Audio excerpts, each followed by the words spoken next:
¿Qué tal de nuevo con todos ustedes? Esa fotografía que está viendo allí, le saluda sin mentiras. Esa fotografía de Julio Borges y el que está aquí a mi derecha se llama Humberto Calderón Berti. Flamante ex, escúchese bien lo que les voy a decir, porque le he preparado unos audios candentes, candela. Humberto Calderón, desde 2019 hasta creo que el 2020, fue el embajador de Guaidó en Colombia, dentro de comillas.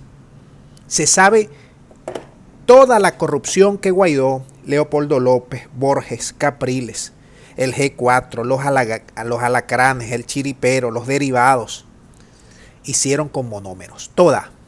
La cuenta al detalle. Es una podredumbre que ustedes no se imaginan.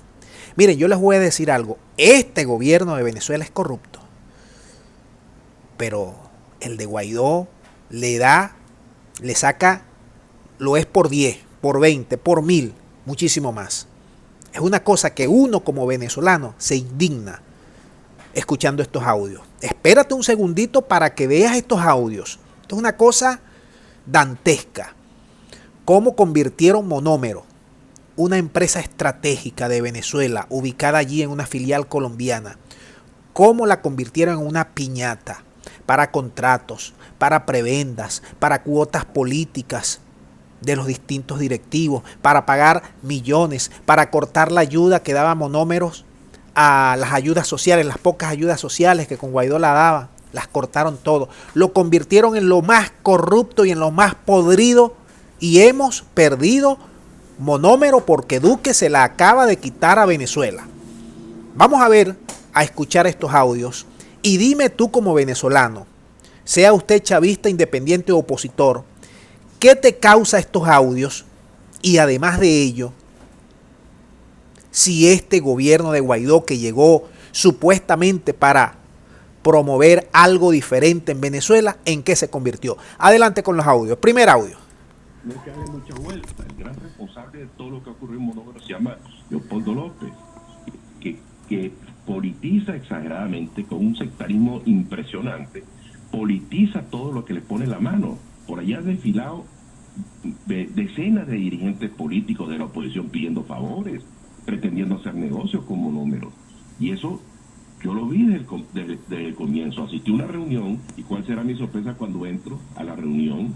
Hay una mesa, una silla vacía, y el que está dirigiendo la reunión es Manuel Rosales, que ni siquiera diputado era, increpando, haciéndole señalamientos absolutamente desconsiderados a los miembros de la junta directiva que habían nombrado, inclusive haciéndole propuesta a uno de ellos que va a decir que por qué no le habían dado un contrato a unos amigos de él. Caramba. Segundo audio, vamos a quitar vamos para el segundo audio. Segundo audio, César Miguel Rondón, entrevista, adelante.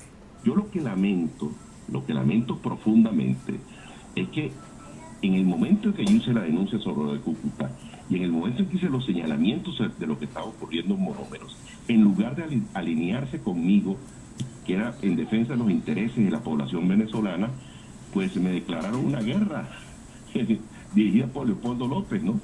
Porque resulta que los que estaban en curso... Hay que decir lo siguiente. Monómeros siempre fue, cuando se pasa al gobierno de Guaidó, Leopoldo López le puso la mano. Y hay que decir otra cosa. Calderón Berti ha venido dando sucesivas entrevistas, pero no fue la primera vez que habló. Calderón Berti tiene más de un año hablando de esta corrupción, pero ahorita es que se destapa con fuerza, que hasta los mismos medios opositores le están dando cabida, porque ya Guaidó no pinta nada. Ya Guaidó ya no le puede pagar a esos medios, ya Estados Unidos dejó de pagarle a esos medios, y por eso es que ya esto se está destapando y están colocando este tipo de entrevistas. Vamos con el tercer audio, adelante. En este momento la Fiscalía de Colombia debería hacer una investigación, la Fiscalía de Colombia, una investigación exhaustiva, interrogando y citando a todos los que han pasado por la junta directiva de Monómeros, a cada uno de ellos, y que pidan en monómeros la lista de diputados venezolanos que pasaron por allá pidiendo favores y proponiendo negocios. Eso está ahí, eso debe estar allí. Pero es importante que entrevisten a Bilbao, que entrevisten a los que han estado después de Bilbao y a los miembros de la Junta Directiva que han estado ahí, y que entrevisten también a la última. Para que ustedes vean, amigos, los salvadores de la patria, los que iban a derrocar al gobierno de Venezuela, fíjense que son 10 veces peores que estos. Dejamos el video hasta aquí, muchas gracias, será hasta la próxima.